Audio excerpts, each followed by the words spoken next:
جی وعلیکم السلام ورحمۃ اللہ وبرکاتہ۔ محترم بھائی نے یہ ایک حدیث کے متعلق پوچھا ہے، ذوالحجہ کے روزے نبی کریم صلی اللہ علیہ وسلم ذوالحجہ کے ابتدائی 9 دنوں کے روزے رکھا کرتے تھے۔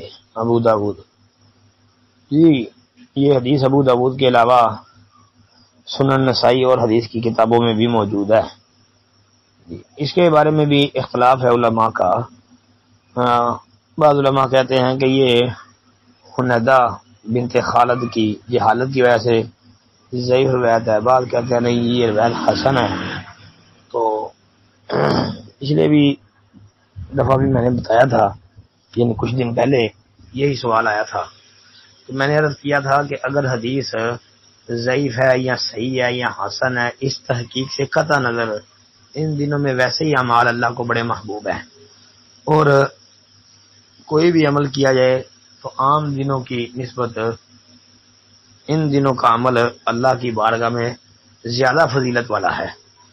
تو اس اعتبار سے یہاں دیگر نیکی کے کام بندہ کرے، وہاں روزہ رکھے گا تو یہ بھی بڑی فضیلت والا عمل ہے۔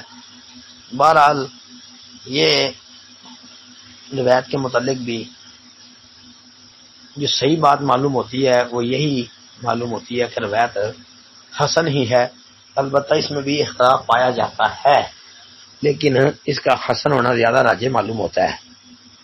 تو بہرکیف روزے رکھ سکتے ہیں، 9 کے 9 روزے رکھے جا سکتے ہیں، بڑی فضیلت والا عمل ہے۔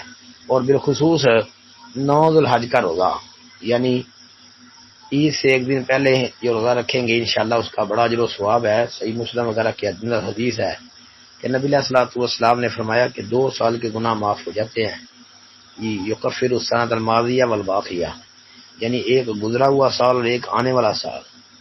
السلام علیکم ورحمۃ اللہ۔